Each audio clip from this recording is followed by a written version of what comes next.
حضرت واصل بن اسقر رضی اللہ تعالیٰ عنہ صحابی تھے، ان کے پاس ایک شخص گیا، اس نے جا کے نا تو ان کے گھر سے اونٹنی خریدی۔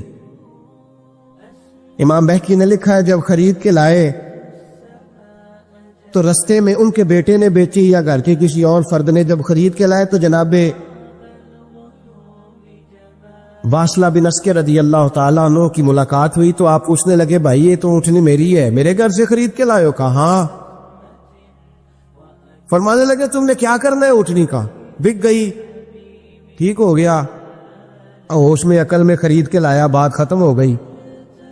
بلکہ ہم تو کہتے ہیں وہ لکھا ہوتا ہے دکانداروں نے خریدا ہوا مال واپس، واہ جی واہ، یہ کس کا فتویٰ ہے؟ یہ خریدا ہوا مال واپس کس کا فتویٰ ہے؟ یہ ساڈا اپنا کہتے ہیں ایڈا اوکھا تینوں مڑیا تو پھر لے کے آ گیا، ایڈیاں گلاں سنا کے ایڈا سیاح سیل مین سی، انہیں ترلے لینے ساتاری انہیں تعریف کیتی ہے، تو بڑا سونا لگے گا، پھر تیرے گلے میں ڈالا ہے، بڑی مشکل سے مڑا ہے تجھے اور تو پھر لے کے آ گیا، اور شام کو کہتا الحمدللہ میں نے بڑے پیسے کمائے، لا حول ولا قوت الا۔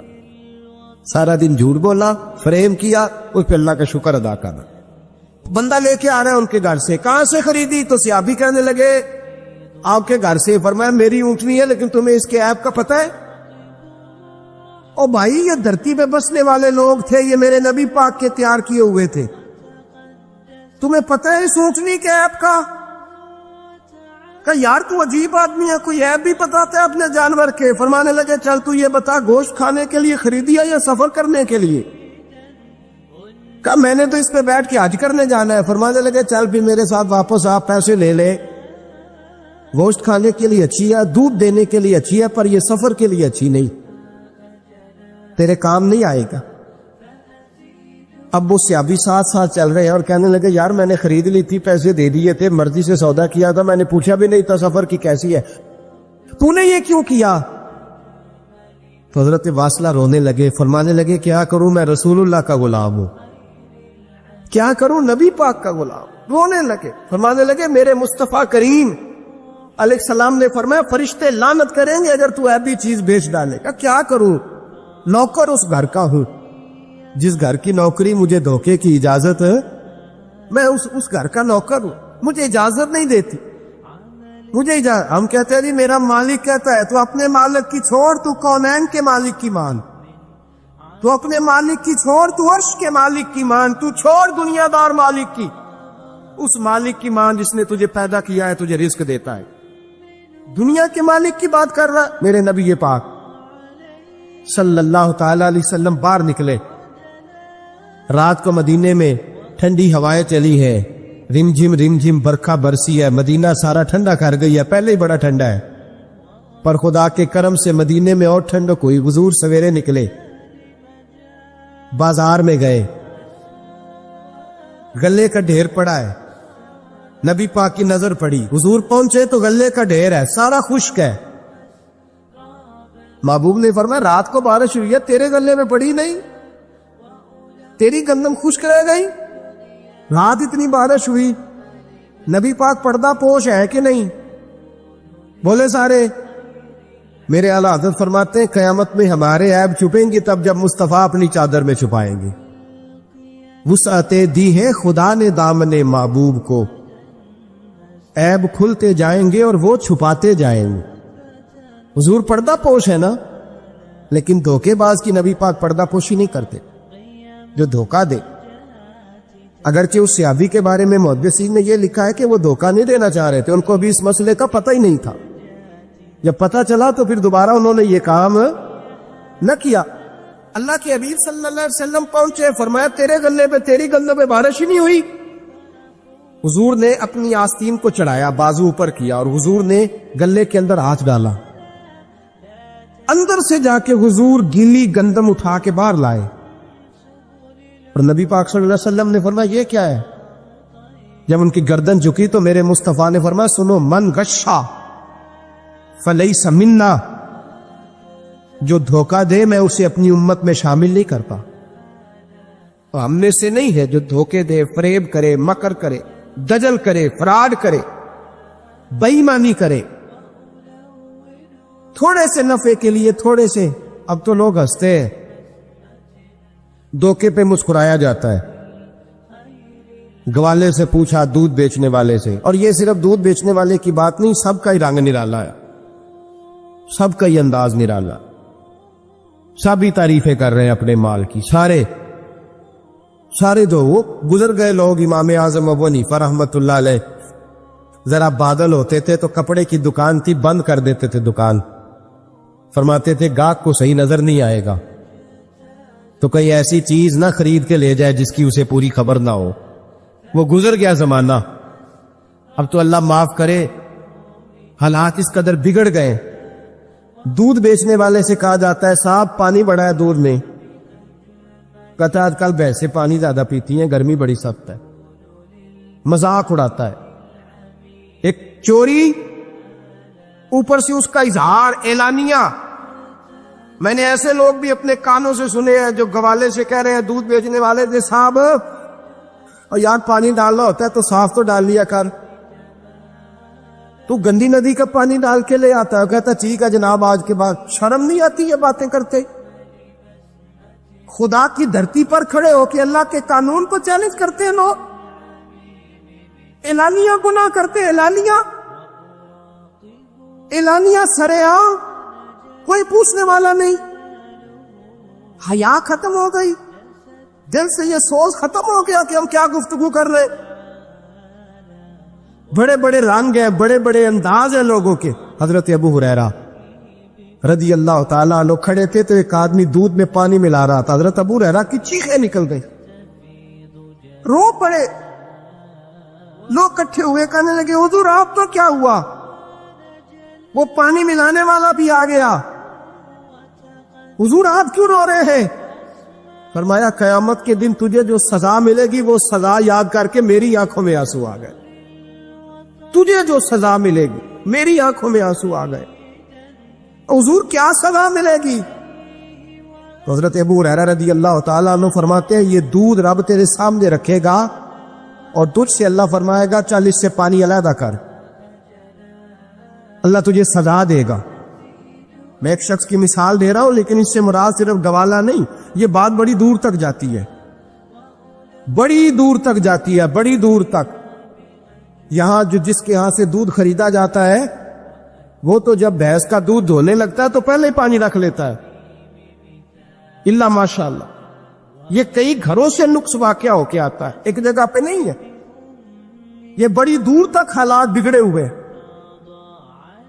حضرت ابو ہریرہ فرمانے لگے رب کریم قیامت کے دن تجھ سے فرمائے گا چل علیحدہ کر، دودھ سے پانی بتا کر لے گا؟ کہنے لگا حضور ڈالا تو جا سکتا ہے، نکالا نہیں جا سکتا۔ فرمانے لگے پھر تیرا دوزخ سے نکلنا بھی مشکل ہے، تو دے بچوں کو کما کے کھلا، موج کر۔ اب تو یہاں تک تماشا لگ گیا ہے، میں ایک رپورٹ پڑھ رہا تھا کراچی میں ایسی بھی دکانیں پکڑی گورنمنٹ نے کہ جہاں دودھ کے اندر کیمیکل ملایا جاتا ہے گاڑھا کرنے کے لیے، اور اس کیمیکل نقصان یہ ہے اس کیمیکل کا کہ وہ کینسر کا باعث بن جاتا۔ 2 کلو دودھ کی خاطر قتل کر دیا ایک انسان کو، 400-500 کی خاطر مار دیا بیماری لگا کے، بچے یتیم کر دیے، عورتیں بیوہ کر دی، گھر اجاڑ دیے تھوڑے سے دھوکے کے لیے، اتنی سی دنیا داری اکٹھی کرنے کے لیے۔ یہاں دوائیاں جعلی نہیں بک رہی، یہاں لوگ ملاوٹ والی، اتنے لوگ کھڑے ہیں ڈاکٹر کے دروازے پر اور تعریفیں کر رہے ہیں ڈاکٹر صاحب اس کمپنی کی کیوں لکھ کے دیتے ہیں، ڈاکٹر صاحب اس کمپنی کی دوائی، انہیں خبر نہیں کہ کیا حال ہے۔ موت بیچتے ہو پھر سمجھتے ہو جنت میں جاؤ گے۔ ام حسبتم ان تدخلوا الجنہ، اتنا آسان سمجھ لیا لوگوں نے۔ میرے رسول پاک صلی اللہ علیہ وسلم نے فرمایا جس کا دوست، جس کا بھائی، جس کا پڑوسی اس کے بوائق سے محفوظ نہ ہو وہ آدمی جنت میں نہیں جائے گا۔ صحابہ نے کہا حضور یہ بوائق کیا ہے؟ فرمایا ظلم اور دھوکہ، جس نے پڑوسی کو بھی دھوکہ دینے سے وہ باز نہیں رہا، لوگ شکوہ کرتے ہیں, کہتے ہیں لوگ دنیا ساری دھوکے باز ہو گئی ہے, لوگ سارے, کسی نے ملا رومی سے کہا تھا حضور سارے لوگ ہی دھوکے باز ہیں. فرمایا تو اپنا تجربہ کرنا, تجھے اس لیے سارے دھوکے باز ملتے ہیں کہ تیرے اپنے اندر بڑا دھوکا ہے. اپنے اندر خلوص پیدا کر, اللہ تجھے بڑے خلوص والے لوگ عطا فرمائے گا. تو خود اس سے یاری لگاتا ہے, دھوکے کے رنگ میں لگاتا ہے. تیری ہر دوستی اس لیے کہ تو نفع کتنا لے سکتا ہے. میرے مصطفیٰ کریم سید عالم صلی اللہ علیہ وسلم نے اپنی امت کو منع فرمایا, فرمایا خبردار تمہارا رنگ ایک ہونا چاہیے, تمہارا روپ. میری باتوں کی سمجھ آ رہی ہے اب آپ کو؟ دھوکہ دینا, فریب کرنا, فراڈ کرنا. حضرت عیسیٰ علیہ الصلوۃ والسلام کے پاس ایک شخص آیا, کہنے لگا میں نے آپ کے ساتھ رہنا ہے ہمیشہ. امام راضی نے لکھا ہے میں نے ہمیشہ آپ فرمانے لگے میں ضرور ساتھ رکھوں گا پر دنیا داری کا مطالبہ نہ کرنا. جی تو اس پیر دے بندے کی مرید ہون, جدے مرید ہو یا دکان ہی نہ چمکے, کیا مطلب ہوا بیعت ہونے سے؟ اتنی دیر کے مرید ہوئے ہیں تو کوئی فائدہ نہیں ہوا, نہ کاروبار چمکا نہ دکان بنی. الٹا پیر صاحب کہتے ہیں سود بند کر دو, دھوکے بند کر دو, فریب بند, جتوں ہوندا پیا ہو تو بھی نہیں ہون دے دے, کیا فائدہ ہے نا جی. تو کوئی مکر فریب ہی نہیں, دجل ہی نہیں, سادہ سادہ کام کیسے ہوگا؟ حضرت عیسیٰ علیہ السلام کہنے لگے میرے ساتھ رہنا ہے تو دنیا داری سے, بولیے, دنیا داری سے بچنا. کہنے لگا جی بالکل صحیح ہے. آپ فرمانے لگے چلو ٹھیک ہے. حضرت عیسیٰ نے چاہا کہ اس کا امتحان کرے. فرمایا پہلے دن وہ آیا ہے صحبت صلح میں رہنے کے لیے, خیر سیکھنے کے لیے. حضرت عیسیٰ علیہ السلام فرمانے لگے کتنی روٹیاں کھائے گا؟ کہنے لگا ایک. آپ نے 3 روٹیاں منگوائی, ایک خود کھائی, ایک اس کو کھلائی, تیسری وہیں رکھی. اور جناب عیسیٰ دریا پہ وضو کرنے تشریف لے گئے. واپس آئے تو روٹی کوئی نہیں تھی وہاں. فرمایا روٹی کس نے کھائی ہے؟ کہنے لگا کوئی پتہ نہیں. جناب عیسیٰ علیہ السلام نے نا اس کو معجزہ دکھایا. ایک ہرن جا رہی تھی, اس کے ساتھ 2-3 چھوٹے چھوٹے بچے تھے. حضرت عیسیٰ علیہ السلام نے ہرن کا ایک بچہ پکڑا, اس کو ذبح کیا. ہرن بھی کھڑی ہو گئی, باقی بچے بھی کھڑے ہو گئے. ذبح کیا اور ذبح کر کے اس کا گوشت بھونا, اس کو بھی کھلایا, خود بھی اتنا کھایا کہ سیر ہو گئے, ڈکار آنے لگے. فرمایا کھایا نا تم نے؟ لگا حضور کھایا ہے. فرمایا پیٹ میں بھی ہے؟ کہا ہے.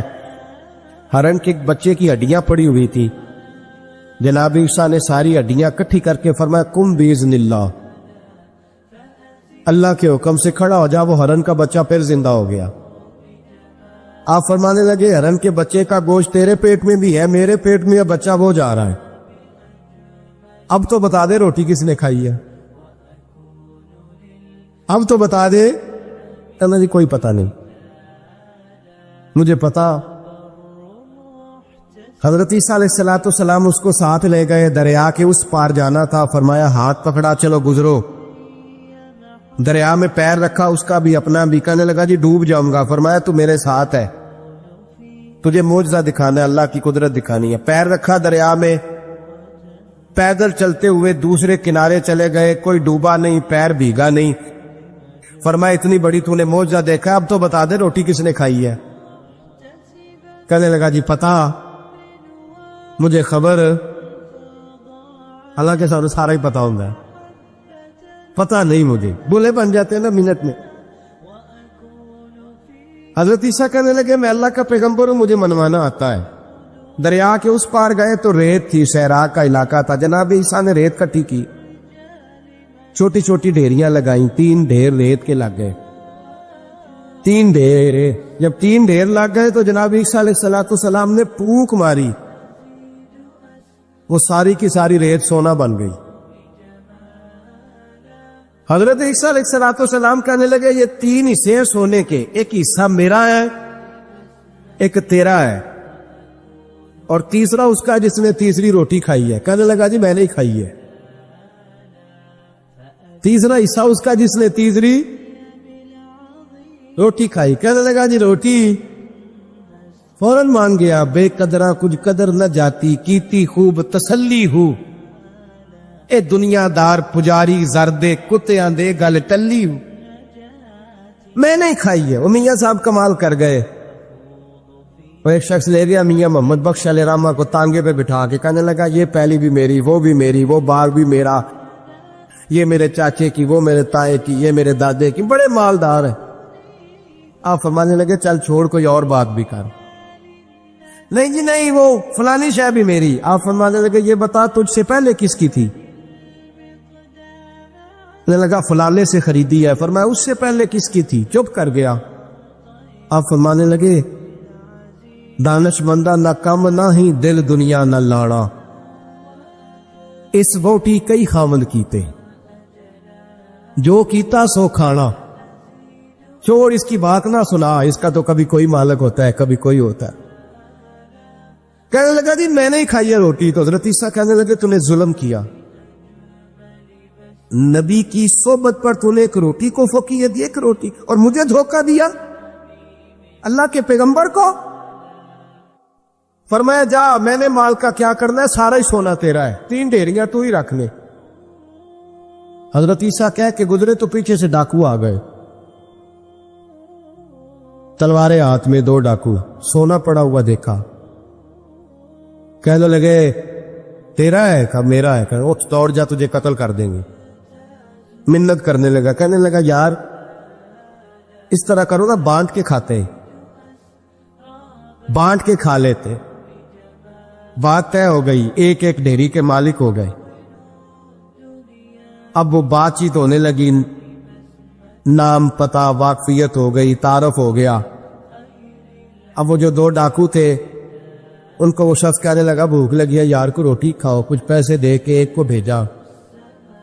وہ جو 2 ڈاکو تھے ان میں سے جو کمزور تھا اس کو بھیجا کہ جاؤ کھانا لے کے آؤ. وہ کھانا لینے گیا تو پیچھے سے کہنے لگا تیرا رشتہ دار ہے؟ کہا نہیں. کو تعلق؟ کہنے لگا کوئی نہیں. آدھا حصہ کیوں دیتے ہو؟ کہنے لگے کمزور سا بندہ ہے، روٹی شوٹی لا دیتا ہے، میرے کام شام کرتا ہے، تو میں اس کو آدھا. اس نے کہا دفع کرو، چھوٹے چھوٹے کام کرتا ہے تم آدھا حصہ دیتے ہو؟ آتا تو پکڑ کے قتل کر دیتے ہیں، سونا آدھا آدھا بانٹیں گے. ٹھیک ہو گیا جی. وہ جو روٹی لینے گیا تھا وہ بھی کہنے لگا مجھے تو نوکر سمجھا ہوا ہے نا، کھانے میں لاؤں، پانی میں لاؤں، بستر میں بچھاؤں. آج اتنا سونا ہاتھ آیا، بڑا ڈاکہ لگا، ان کو قتل کرتا ہوں نا دونوں کو تو سونا میں قبضے میں کرتا ہوں. اس نے بھی دھوکہ دینے کا ارادہ کیا، کھانے میں زہر ملایا. امام راضی فرماتے ہیں وہ زہر ملا کھانا لے کے پہنچا، روٹی رکھی تھی. ان دونوں نے یک بارگی حملہ کیا، اسے قتل کر دیا. قتل کر کے لاش دریا میں پھینکی. مست ہو کے کھانے لگے. جب سیر ہوئے تو پھر پیٹ کٹنے لگا، انتڑیاں ٹوٹنے لگے، ناک منہ کان ہر چیز سے خون نکلنے لگا. چیخے مارتے کچھ سارا سونا لے لے، ہمیں بچا لے، سارا کچھ لے لے، جان بخش دے. رونے لگے، تڑپنے لگے. لیکن اب کوئی بچانے نہیں آیا، کوئی داد رسی کو نہ آیا. 3 لاشیں، ایک دریا میں، دوسری وہاں، مر گئے، مردہ ہو گئے. حضرت عیسیٰ علیہ السلام چند گھنٹوں کے بعد گزرے تو لوگوں نے کہا حضور یہ کیا ہے؟ فرمایا دنیا داری کا انجام، لالچ کا انجام، دھوکے کا انجام، فریب کا انجام. او بھائی بیماری لگ گئی سیٹھ صاحب کو، مالدار صاحب کو، چودھری صاحب بیمار ہو گئے، کروڑوں روپیہ پڑا تجوری میں، لیکن شفا کبھی خریدی نہیں جا سکتی. ساری زندگی شفا رہی اور اچانک پتا چلا ہے کہ ذرا تھوڑی شوگر ہو گئی. اتنی مایوسی، جس نے ساری عمر شفائیں دی ہے. راضی رہنا چاہیے، اس کے کرم کی طرف توجہ، اس کی عطا کی طرف توجہ، اس کے فضل کی طرف ذہن. اپنے کریم رب کے ساتھ انسان کا اس طرح کا معاملہ کہ وہ کرم ہی کرے، وہ رحم ہی کرے گا، وہ عطائیں ہی فرمائے گا. اور کریم جب غالب آتا ہے نا تو کرم ہی کرتا ہے. بھائیو یاد رکھیے گا اور سمجھیے گا، اپنی توجہ ہر وقت اپنے مالک کے کرم کی طرف رکھیں، ہر وقت اللہ کی عطا کی طرف۔ یہ جو مایوس لوگ پھرتے ہیں نا اور مایوس باتیں کرتے ہیں، اور یہ جو کہتے ہیں کہ میں بڑا تھک گیا ہوں اور میں بڑا تنگ آ گیا ہوں اور اب مجھے لگتا ہے کہ یہ چیزیں میرے کنٹرول میں نہیں آئیں گی، اور حضرت میں نے بڑی کوشش کی، جو قدم آگے لے جاتا ہوں وہی میرا پیچھے ہوتا ہے، اور بعض کہتے ہیں جی میرے ساتھ ہی ایسا کیوں ہوتا ہے، آخر میں ہی ساری زندگی اس طرح کیوں ہوں، فلاں جگہ بھی ناکام ہوا، فلاں جگہ بھی۔ او میرے بھائی، جس طرح کا انسان گمان کرتا ہے رب بھی اسی طرح کا معاملہ فرماتا ہے۔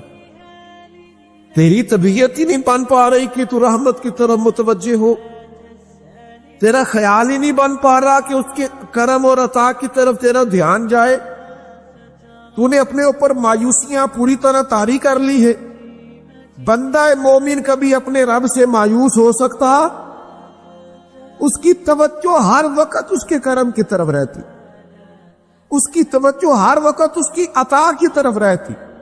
دیکھیں نا، بعض لوگوں پر یکدم کرم آیا، چھایا، صحابی رسول ہیں، ولیوں سے، غوثوں سے، قطبوں سے، ابدالوں سے، تمام تابعین سے، محدثین سے، مفسرین سے افضل ہیں، لیکن صحابی کتنی دیر کے ہیں؟ شاید 2 گھنٹے کے صحابی، 2 گھنٹے کے، ادھر آئے ہیں، ادھر کلمہ پڑھا ہے، ساتھ ہی جہاد کیا ہے، ساتھ ہی شہادت ملی ہے۔ صحابی 2 گھنٹوں کے، صحابی 2 گھنٹوں کے، لیکن تمام مفسرین، محدثین، اولیاء، صوفیاء کے امام ہے۔ کیوں؟ اس لیے کہ کرم کرنے والا کرم کرتا ہے، اس نے جاتے جاتے ایسا کرم کیا ہے کہ 2 گھنٹے کے اندر اٹھا کے امت کا امام بنا دیا ہے۔ یہ تو رحمت کی برکھا ہے، یہ کسی وقت بھی برس جائے گی، یہ تو کرم ہے۔ دیکھیں نا، ان لفظوں کا ذرا حسن دیکھیں، نبی کریم علیہ السلام فرماتے ہیں بندہ ساری زندگی جہنمیوں والے کام کرتا ہے، دوزخیوں والے کام کرتا ہے، سزا والے کام کرتا ہے، لیکن جاتے جاتے نا کوئی ایسا جملہ بول دیتا ہے آخر میں کہ اس کی ایک بات کی وجہ سے نا اللہ اس کے لیے جنت کا فیصلہ فرما دیتا ہے۔ ایک بہت بڑا ظالم گزرا ہے تاریخ اسلام میں، بڑا ظالم تھا، اس کا ظلم بہت زیادہ تھا، لیکن حضرت انس بن مالک فرمایا کرتے تھے یہ اس کی ایک بات بڑی مجھے عجیب لگتی ہے، اس نے آخر میں ایک جملہ کہا تھا، ظالم بڑا تھا، اس نے آخر میں ایک جملہ کہا تھا، اس نے کہا تھا مالک میں نے ظلم کیے پر میں شرمندہ بڑا ہوں، اور یہ لوگ مجھ سے کہتے ہیں کہ میرے گناہ تیری رحمت سے زیادہ ہیں، مجھے بتا میرے گناہ تیرے کرم سے زیادہ تو نہیں؟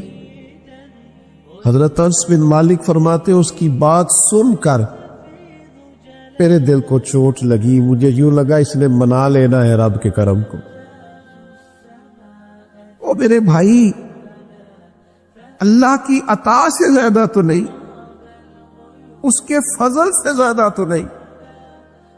رسول اللہ صلی اللہ تعالی علیہ وسلم فرماتے ہیں کہ رب فرماتے اگر میرے بندہ اتنے گناہ کرے کہ اس کے گناہ آسمان تک پہنچ جائیں، یا اتنے گناہ کرے کہ زمین کی تہ تک پہنچ جائے، اور پھر وہ آ کے اپنے کریم رب کے حضور معافی مانگے سچے دل سے، تو اللہ پھر بھی اسے معاف فرما دے گا۔ شرط اتنی ہے کہ تو آتا ہی نہیں، تو معافی مانگتا ہی نہیں، تو پھر بھی لوگوں کو مناتا ہے، اسے مناتا ہی نہیں جسے منانا چاہیے۔ مصیبت میں بھی اب یاد خدا ہم کو نہیں آتی، دعا منہ سے نہ نکلی، جیبوں سے عرضیاں ہی نکلی، مختلف محکموں میں درخواستیں دیتے ہو، مالک کے حضور دعا ہی نہیں کرتے۔ جس کریم کی بارگاہ میں جانا چاہیے، جہاں سے کرم ہونا ہے، جہاں سے عطائیں ہونی ہے، اس طرف متوجہ نہیں ہوتے، اپنے قریب کو منانے کی صحیح نہیں کرتے۔ میرے بھائیوں، اللہ کی رحمت پر ہر وقت کامل توجہ، اللہ کے کرم پر ہر وقت توجہ۔ وہ بخش دے گا، وہ مہربانی کرے گا، وہ عطائیں کرے گا، وہ اپنے بندوں سے درگزر فرمائے گا۔ یہ شوق ہر وقت طبیعت میں قائم رہنا چاہیے، کبھی بھی اس کی رحمت سے نا امید۔ نوجوانوں سے بالخصوص کہوں گا، کیا ہو گیا اچھی نوکری نہیں ملتی، کوئی عرض نہیں، اگر وقتی طور پر پیسے کم ہیں تو کیا عرض ہے، کوئی مسئلہ نہیں۔ یہ کو بہت زیادہ جس کے پاس پیسے آ جاتے ہیں وہ تو کہنا شروع ہو جاتا ہے پیسوں میں سکون ہی نہیں۔ پوچھ لیں آپ، اگر تھوڑی دیر کے لیے کسی بیماری نے آن بھی لیا ہے تو بھائی بات بڑے کمال کی ہے، محبوب کی طرف سے شفائیں رہی ہیں۔ اگر ایک کڑوا گھونٹ آ گیا تو پھر کیا ہوا؟ ایک اگر وہاں سے کڑوا، وہ بڑی معروف بات ہے نا، سلطان محمود غزنوی کنو کھا رہے تھے تو انہوں نے پہلا ٹکڑا کنو کا، اس کا پہلا حصہ جو اسے کھولا، اس کی جو کاشیں ہوتی ہیں اس میں سے پہلا ٹکڑا ایاز کو دیا تو ایاز گٹ گٹ کر کے کھا گیا، دوسرا بھی دیا تو کھا گیا، تیسرا بھی دیا، چوتھا مامون نے اپنے منہ میں ڈالا تو تھوک دیا، کہنے لگا خو اتنا کڑوا، کچھ سیلا، بد ذائقہ۔ اس نے اگل ڈالا اس کو تو بعد میں کہنے لگا یار تو سارے کڑوے کھا گیا ہے۔ تو یہ ہنس کہنے لگا بادشاہ تیرے ہاتھوں ساری زندگی میٹھے ملے، اب یہ 2-3 کڑوے مل جاتے اور میں اس طرح سے ان کو اگل ڈالتا تو یہ کوئی آئینے وفاداری۔ امام غزالی کہتے ہیں نبی پاک کی بارگاہ میں ایک سادہ بندہ آ گیا، ہم سادے بندے کہتے ہیں، عرب کے لوگ بدو کہتے تھے، ایک بدو آ گیا، اس نے آتے ہی السلام علیکم کے بعد فوراً حضور سے پوچھا یا رسول اللہ یہ بتائیں قیامت والے دن حساب کس نے لینا ہے؟ سبحان اللہ، قربان جائیں، انداز دیکھیے نا اپنی روایتی سادگی میں، قیامت میں حساب کس نے لینا ہے؟ تو نبی کریم نے فرمایا حساب اللہ نے لینا ہے، سادی سی بات۔ تو اس بندے نے نا اپنی چادر کو سمیٹا، کندھے پہ رکھی اور چلنے لگ گیا۔ تو حضور فرمانے لگے کوئی تو نے سوال پوچھا ہے، کوئی تبصرہ بھی تو کرنا۔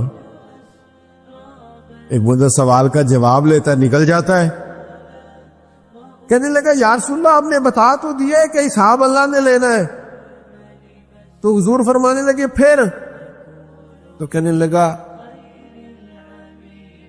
یا رسول اللہ کریم جب غالب آتا ہے تو کرم ہی کر دیا کرتا۔ اس کا ترجمہ اپنی زبان میں کروں، اپنی بولی میں کروں۔ وہ حضور کی بارگاہ میں عرض کرنے لگا یا رسول اللہ جے اللہ نے حساب لینا پھر خیر ہے۔ کہنے لگا یا رسول اللہ کریم جب غالب آتا ہے تو کرم ہی کرتا ہے، قربان جاؤں حضور کی اس مقدس زبان پر، وہ دہن جس کی ہر بات وحی خدا۔ کریم بولے اور بول کے فرمانے لگے بندہ سادہ تھا، بات کتنی بڑی کر گیا ہے، خدا کی رحمت کی طرف متوجہ کر گیا لوگوں کو، کیا بڑی بات بیان کر گیا۔ کریم جب غالب آتا ہے تو ہم نے یہ دیکھا ہے کہ کلاس رومز کے اندر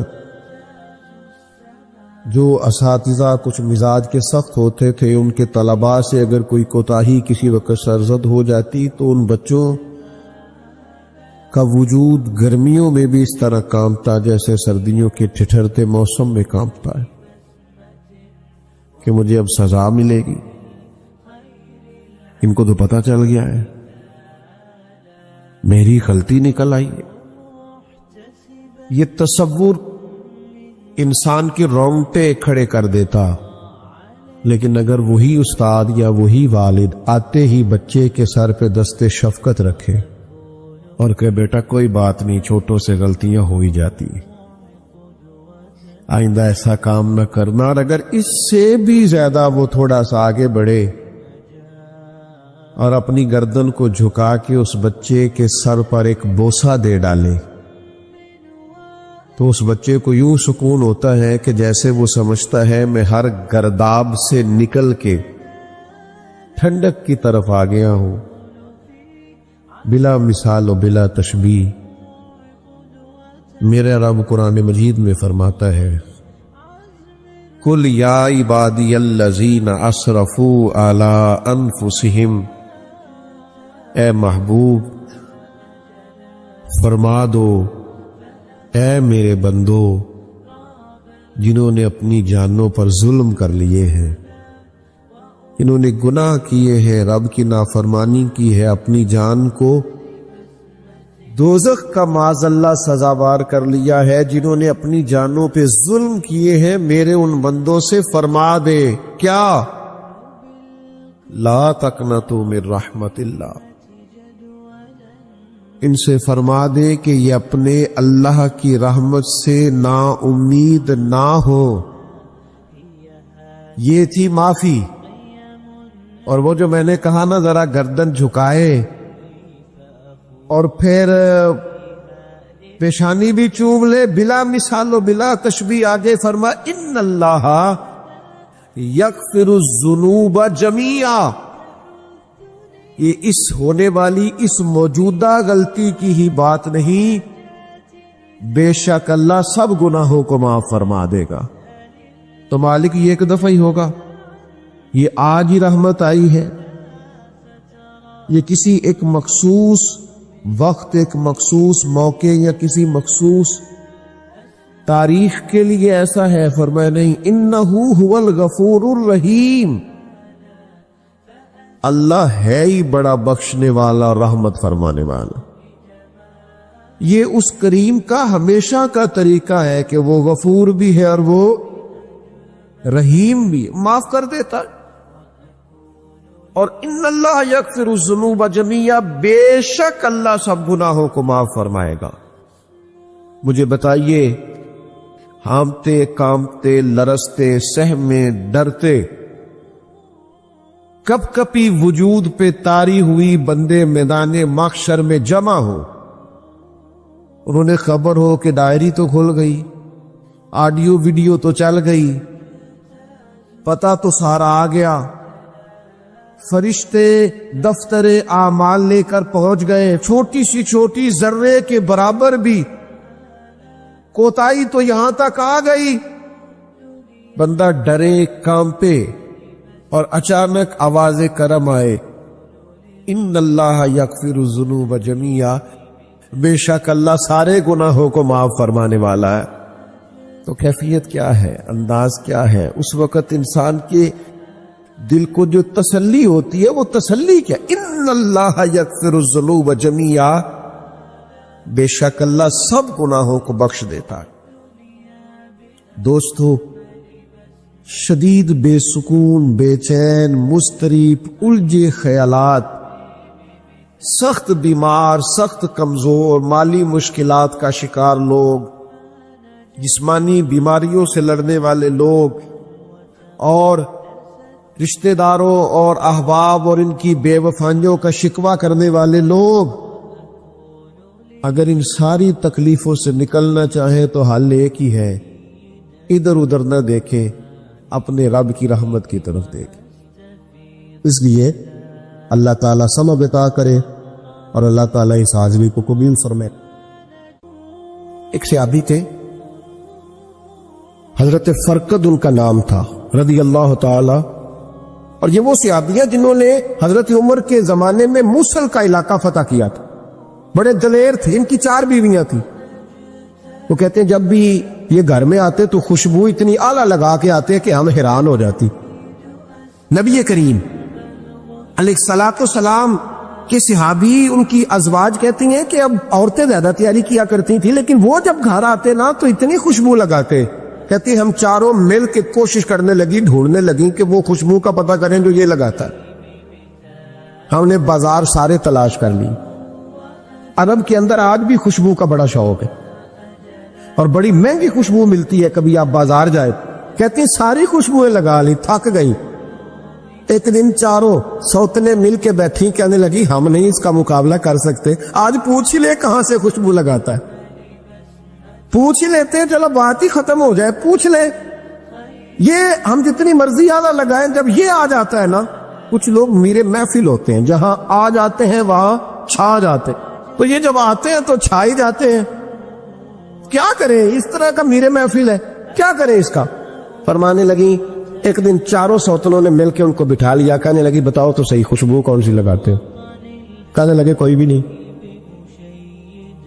کبھی لگائی نہیں، آج تک نہیں لگائی۔ تو کہتی ہیں بیویاں کہنے لگی صحابہ تو غلط بیانی نہیں کرتے، پر آپ کیا بات کر رہے ہیں، یہ کیسے ہو سکتا ہے کہ آپ آتے ہیں تو ہم حیران ہو جاتی ہیں؟ فرمانے لگے جس دن کی تم لگی ہوئی ہو نا میری خوشبو کا مقابلہ کر دے، مجھے پہلے دن کا ہی پتا ہے۔ تو میں نے کہا چلو زور لگا ہی لیں، دیکھ ہی لیتے ہیں کہاں تک بات جاتی ہے تمہارے پاس جتنا زور لگا لو۔ بہرحال میں اللہ کی قسم اٹھا کے کہتا ہوں کبھی نہیں لگائی۔ تو بیویاں کہنے لگی پھر بتا تو صحیح، تو ایک دلیر آدمی ہے، اور جو دلیر لوگ ہوتے ہیں وہ خوشبوؤں کے اور کپڑوں کے اور ان چیزوں میں زیادہ وقت نہیں لگاتے، ان کے تو مشن اور طرح کے ہوتے۔ آپ تو مجاہد قسم کی آدمی ہے، پر ہر وقت خوشبو آتی ہے۔ تو حضرت فرقد رو پڑے، کہنے لگے بیمار ہو گیا تھا، لاچار ہو گیا، حکیموں طبیبوں نے انکار کر دیا، وجود پر میرے آبلے نکل آئے، پھنسیاں بن گئی، ان میں پیپ بھر گئی، بیٹھ نہیں سکتا تھا، اٹھ نہیں سکتا۔ جب تھک گیا نا تو دروازہ رسول پہ چلا گیا، جب تھک گیا طبیبوں کا تھکایا ستایا حضور کی بارگاہ میں، کہا محبوبہ دیکھے تو صحیح میرا کیا حال ہے۔ حضور ذرا دیکھ کے، چل نہیں سکتا، سو نہیں سکتا، بیٹھ نہیں سکتا، تیرے علاوہ غم کسے بتاؤ؟ کہتے ہیں حضور نے فرمایا ستر ڈھانپ لے، باقی سارے کپڑے اتار دے۔ ستر ڈھانپ لے، کہتے ہیں ٹخنوں سے لے کر ناف تک میں نے ستر ڈھانپ لی، باقی سارے کپڑے اتارے۔ حضور کیا کریں گے؟ فرماتے ہیں نبی پاک نے